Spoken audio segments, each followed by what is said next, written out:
Hey everyone, it's Steven. Today I have the 2024 Jeep Grand Cherokee 4xe.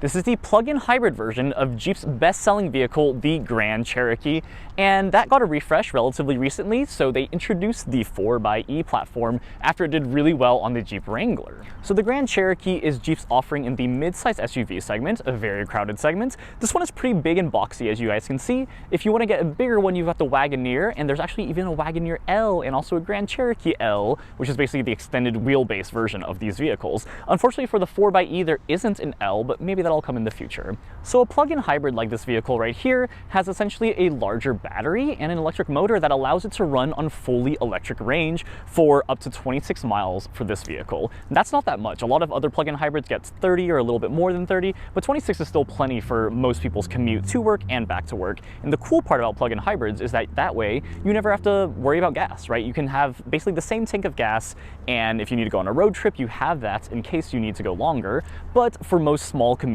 you'll be able to charge it up at home and just use fully electric range. The cool part is you also get more horsepower and torque thanks to those electric motors, right? So this car comes with 375 horsepower and 470 pound-feet of torque. That gets you 0 to 60 times about the mid 5 seconds, which does make it the fastest Grand Cherokee you can get out there. Even the V8 that they used to offer is not as quick as this one. This one is very torquey, as you expect from an electric motor. One of the cool parts about any hybrid vehicle is that since it's so quiet, they actually make this hum so that other people can hear it while you're going through a parking lot or something like that. Like, watch this.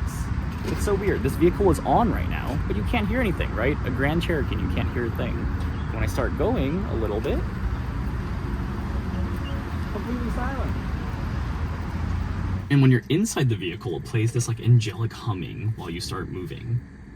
Anytime you're running on full electric,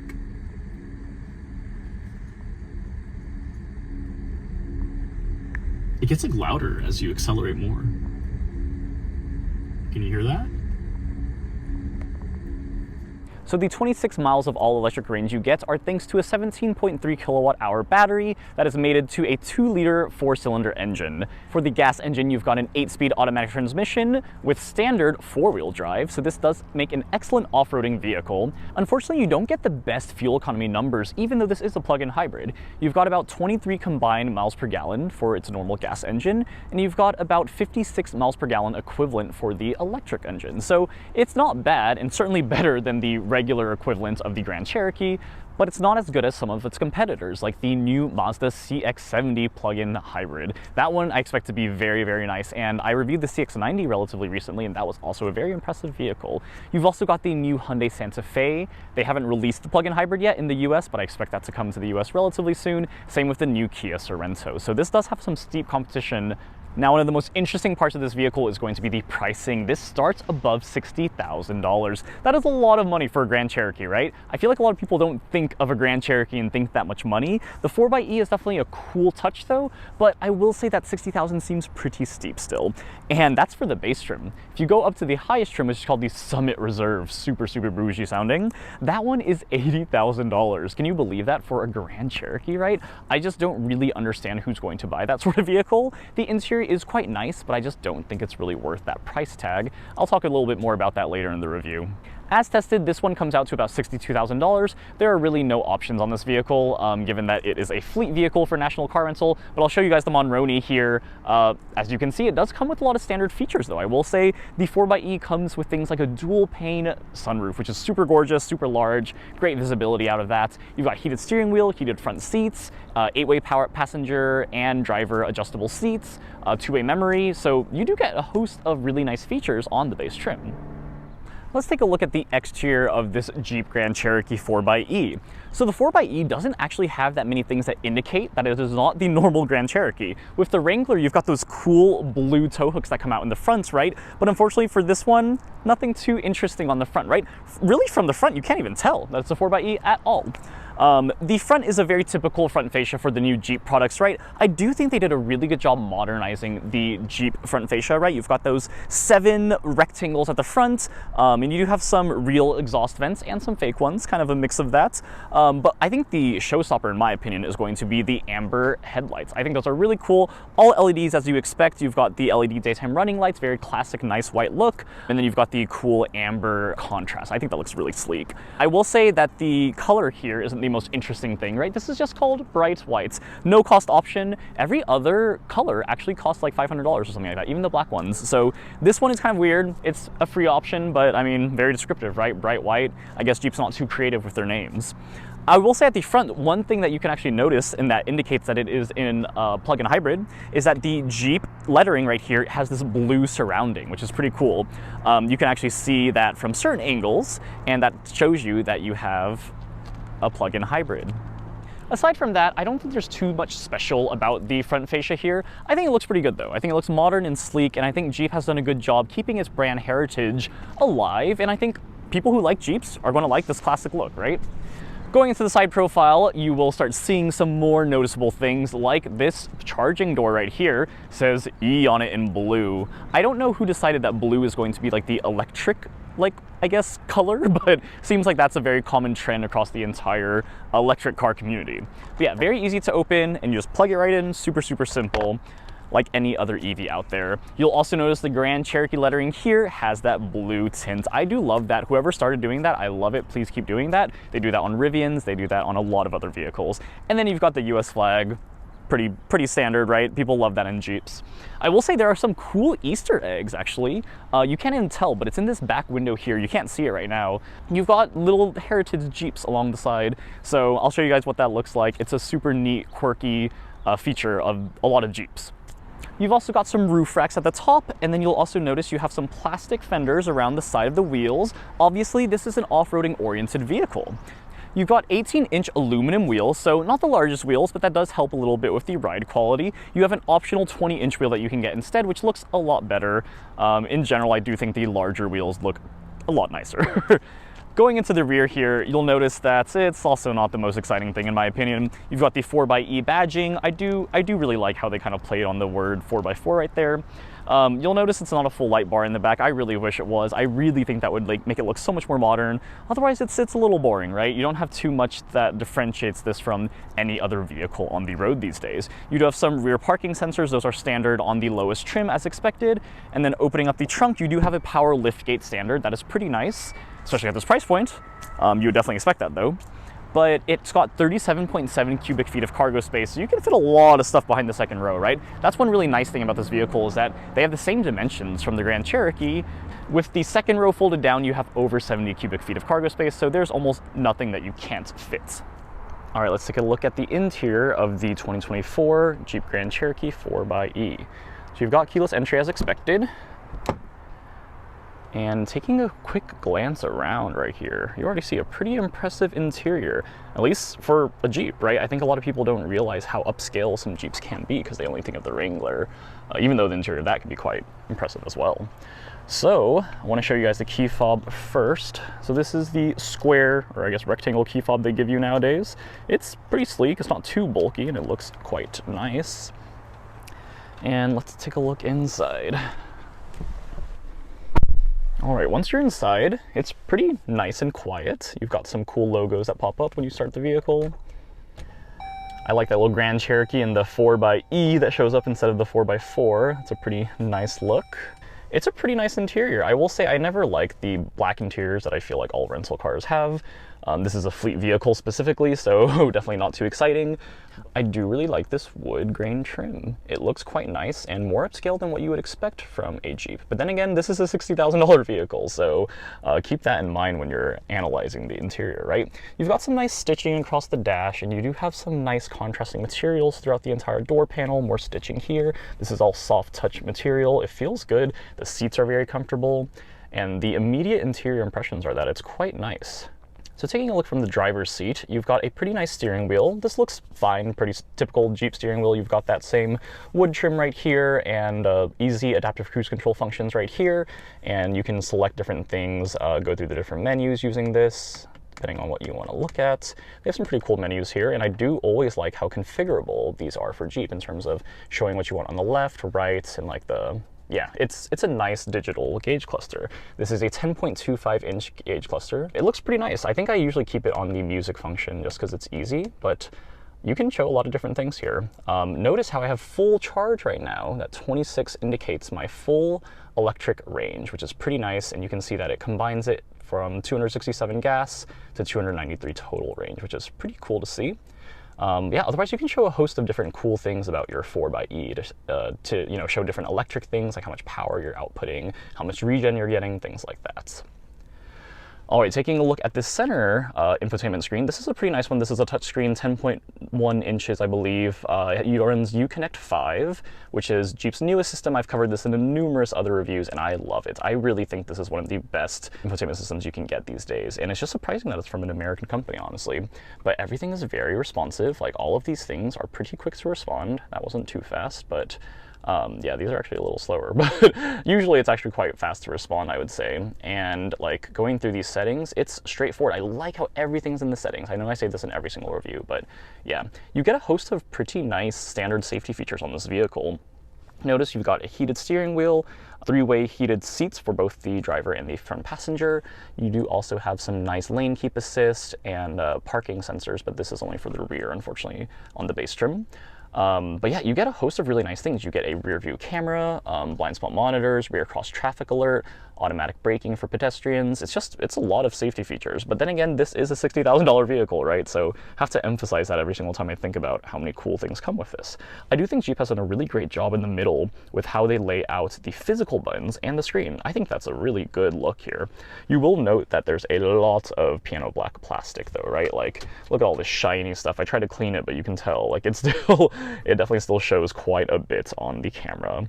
You have 2 regular cup holders, and you do have your typical weird shift knob, which, I mean, looks quite sleek, I would say, but I know some people are definitely not going to like this. You've got a few different drive modes here. The cool part is that it does shift quite seamlessly. Oh, you can hear the engine kick on when I put into sport. And then you can't put it into rock unless you put on a 4-wheel drive low. So yeah, this is again meant to be a pretty strong off-roader, and from what I've heard, haven't had the chance to do that myself, but it is a really great vehicle for off-roading. Definitely blows its competitors out of the water in that area. I haven't been able to figure out what this button does. I don't even know if it's really a button. This is hill assist, and I'm guessing you probably have something else here, but we do not have that feature. Maybe a surround view camera or something like that. But yeah, otherwise the center console area looks pretty nice. I would say that it's definitely in line with the rest of the vehicle. You've got push to start as expected, and this button I do want to mention really quickly is the max regen button. Pretty cool. It's very easy to access, and basically this just makes your braking will feel a bit more like one pedal driving. I didn't love it because honestly, I'll talk about this a little bit more in the driving portion of this review, but the suspension already is kind of weird and the transmission isn't the greatest, so putting max regen on kind of made it even harsher and just kind of strange, so wasn't the biggest fan of that.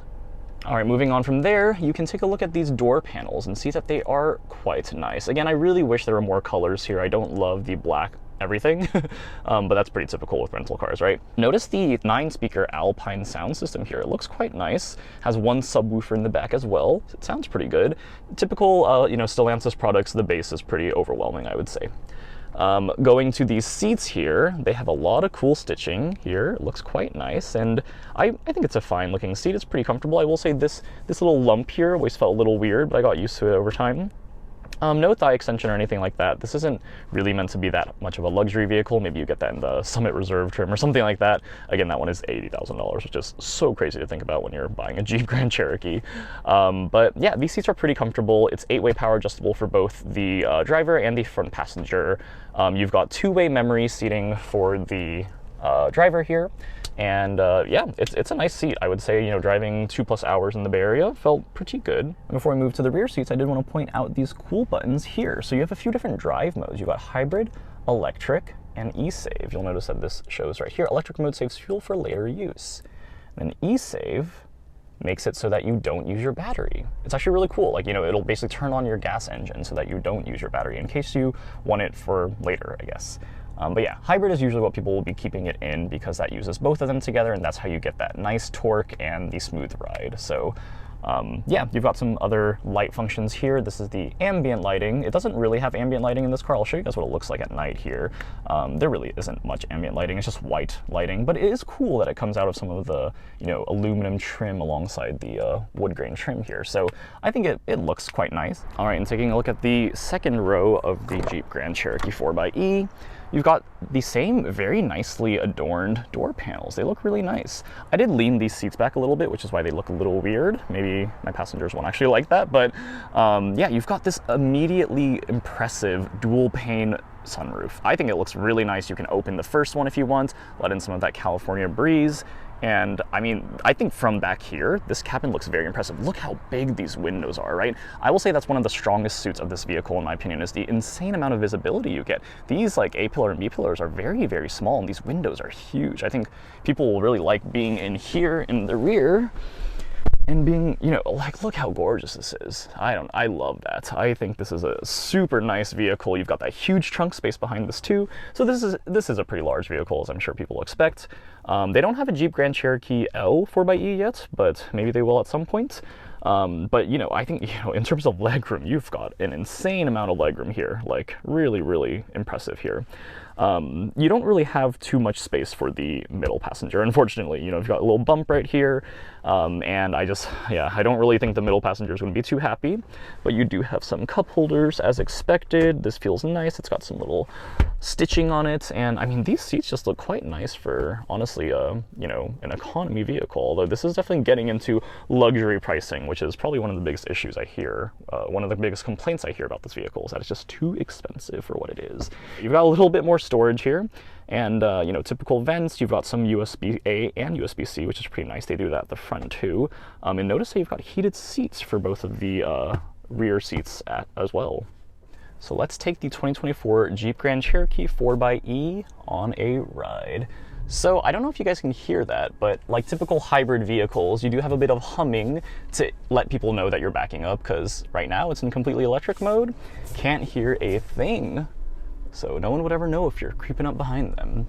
It also happens at low speeds, even when you're going forward, which I'm guessing is probably quite common, but this is one of the first plug-in hybrid vehicles I've driven, so I don't really know. But the humming does get a little annoying. I was listening to music and I was like, what is that humming in the background?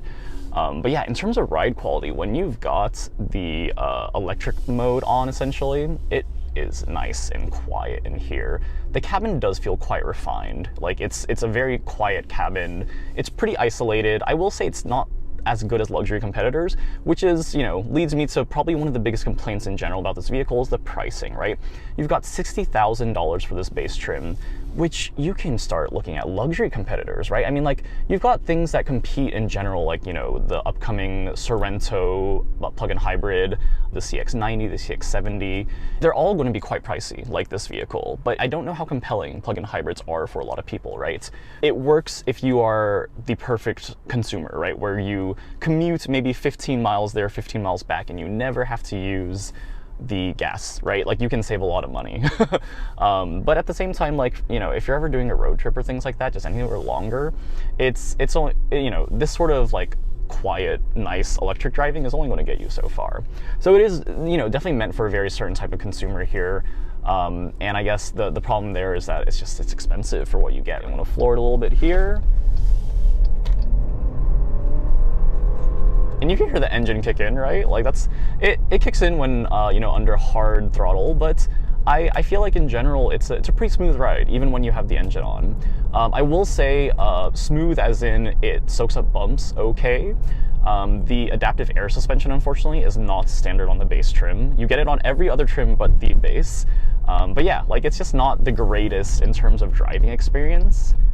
Turns don't feel that great. Like, it's a very boaty feel, right? Like, and I mean, I think most people will expect that, but you don't get the nicest driving experience with this vehicle, I would say. At least that warrants a $60,000 price tag, right? It's fine. It rides fine, I would say, but you're not going to get as floaty as the Wagoneer, and you're also not going to get as luxurious as some of those competitors that you might be able to get at the $60,000 price mark, especially at the higher trims of this vehicle. Like, when you get to the Summit Reserve, like, a BMW X5 gets you pretty much the same thing. They've got a plug-in hybrid of their own, and it's just really interesting, right? Like, the pricing of this vehicle clearly wants to compete with some of those luxury competitors, but I'm just not sure it can. I somehow stumbled upon this interesting, like, windy back road here in Monterey, and it's very pretty, but the car's doing a pretty good job. It's a pretty nice road. it definitely doesn't feel weak, I will say. That's the nice part, is that this is the most powerful Grand Cherokee ever produced, right? In terms of acceleration. 0 to 60 in like, what, mid 5 seconds here. It's even better in terms of torque output than the V8s that they put in the Grand Cherokee in previous years. So overall, like, it is fast, it's fun. Like, I will say, like, that's always kind of cool, is to have a Grand Cherokee and be able to, you know, outrun some other vehicles that should definitely be faster than this big boxy vehicle. Some of the pros of this vehicle, I will say, you get a lot of standard safety features for that $60,000 price tag. I do really like that. I think that's a huge plus of this vehicle.